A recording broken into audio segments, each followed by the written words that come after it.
Good evening, Facebook, YouTube, and Twitter. This is Rich again, back for your third and final video blog of the night for Monday, March 23rd, 2015, around 8:40 p.m. in Billerica, Massachusetts. Another cold night out tonight.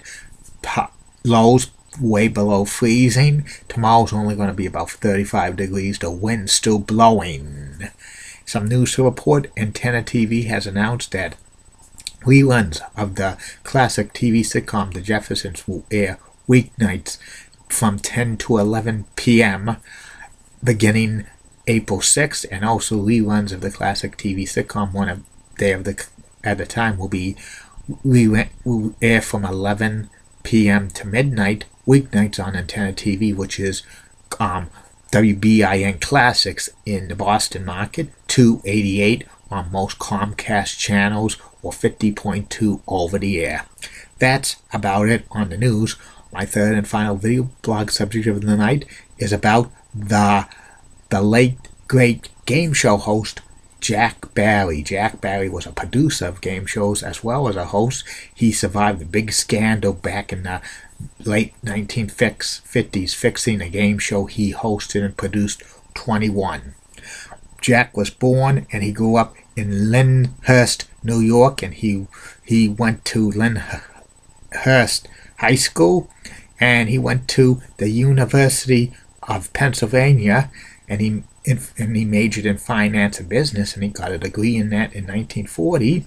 He worked as a handkerchief salesman for a couple of years after getting out of college, and he actually started his entertainment career in 1942, hosting several radio shows. Eventually, he transitioned over to television, and he met a producer by the name of Dan Anright, and they formed a partnership that lasted for over 35 years. At first, Jack hosted such shows called Juvenile Jury, which was kids as a jury deciding about stuff. It was kind of a panel show and stuff back in the 50s. He hosted a show in New York, and he also hosted another show called Life Begins at 80, which was another panel show for like people who were 80 years old, and it was pretty good. And he hosted a show about wisdom, and he also hosted the first ever interactive television show, which was kind of a cartoon called Wink, Dink, and You, which was pretty good. But Jack eventually got into hosting game shows. He hosted a show called The Big Surprise for a little while, but then he started producing game shows along with his partner Dan Anright. They produced such game shows in the 50s called the original Tic-Tac-Toe, and another show called Don't Weigh Me, which was a kind of a name that tune show where the gameplay was you only could hear the song with 3 notes.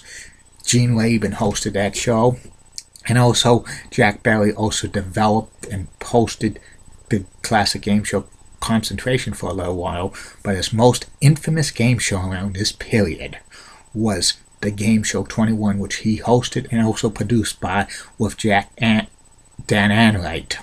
And 21 was a questions and answers game, which was a show like you play 21 in black cards. 1 would be easy questions up to 11 hard questions, and it debuted on NBC in 1956. And for the first few weeks, many of the contestants were getting questions wrong. Some of them were really simple questions, and the producers and NBC says, this is not going to work. You can't have contestants come on here and they miss questions that are pretty easy and stuff and pretty hot, a little hard, but they could easily answer them. And Jack and Dan were in a dilemma, but they knew what to do.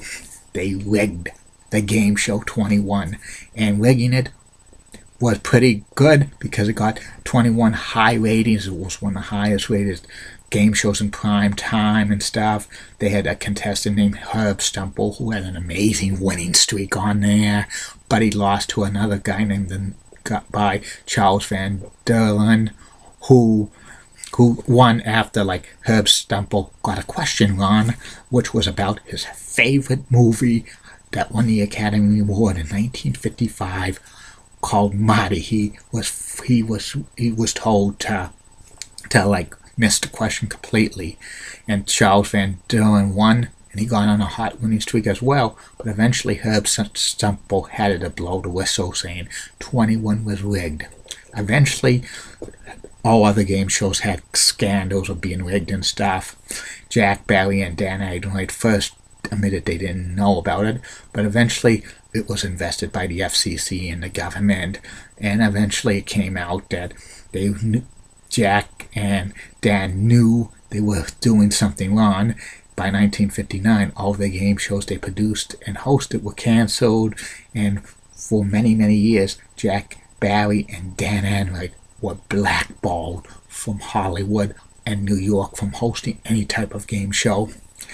Jack tried to host and produce some shows in Canada for a while, but he felt homesick.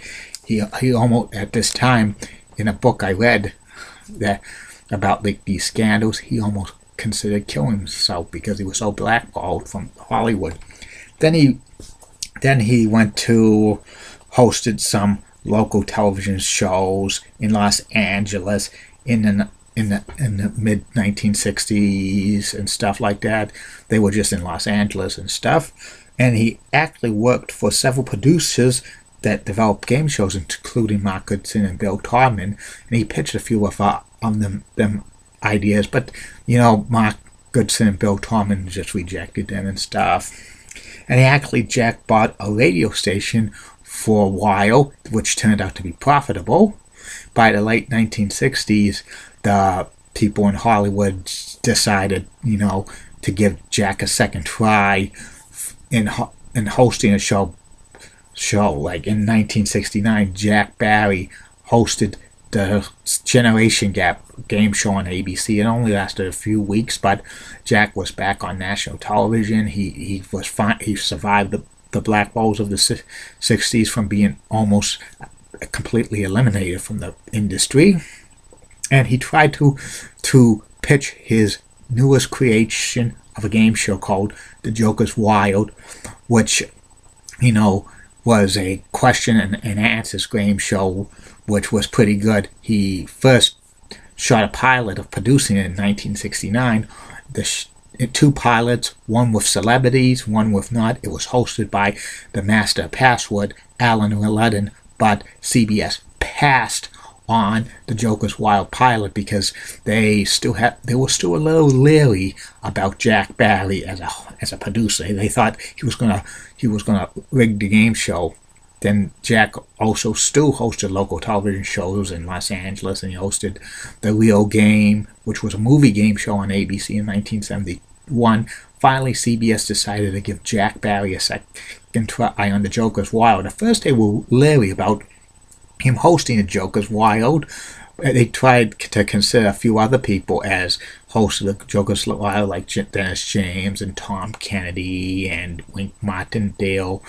But on September 4th, 1972, Jack Barry hosted The Joker's Wild on CBS. It debuted on the same day as two other classic game shows, Gambit and The New Price is Right. And The Joker's Wild was a fast-paced question and answers game show, which was a hit for CBS.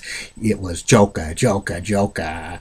$500 won the game, and the contestants could play for more money if they hit jokers, but if they hit devils, they lost everything and stuff. Big hit for CBS for 2.5 years. Also, Dan Aykroyd came back to produce game shows with Jack Barry. He was on the blackball list as well, and they came back to Hollywood and was very successful producing game shows.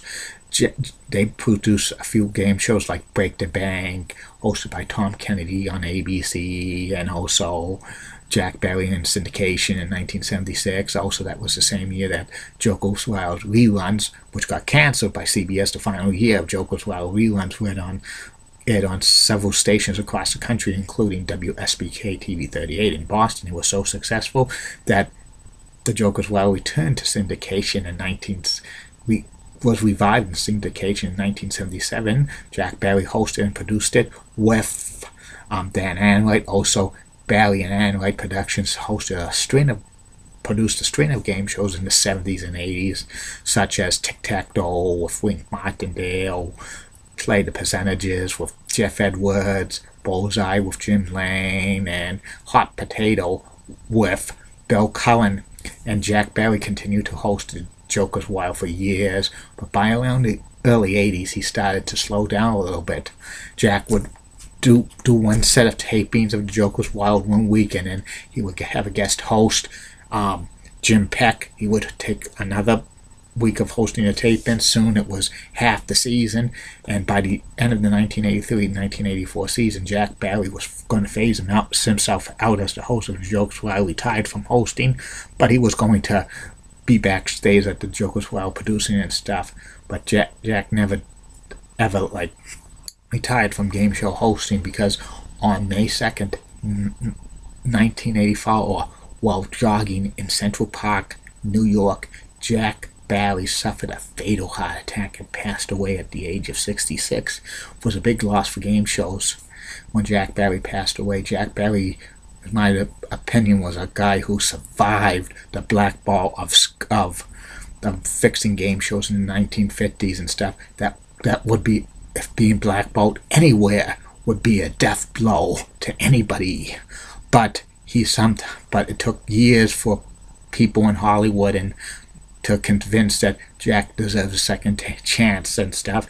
Jack got his second chance, and he made millions with his show The Joker's Wild and other shows that he produced over the years. Dan Aykroyd continued producing game shows until his death in 1992, and reruns of The Joker's Wild were seen on Game Show Network for many years.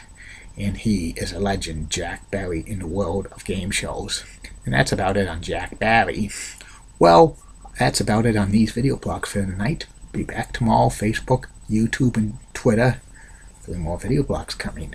First one will be about the review of WrestleMania 12, and then the second video blog of the day will be about the bus route 134 from Wellington Station to North Woburn, Massachusetts, via Medford Square, Riverside Ave, Winchester Center, Main Street, Route 38, and Woburn Square.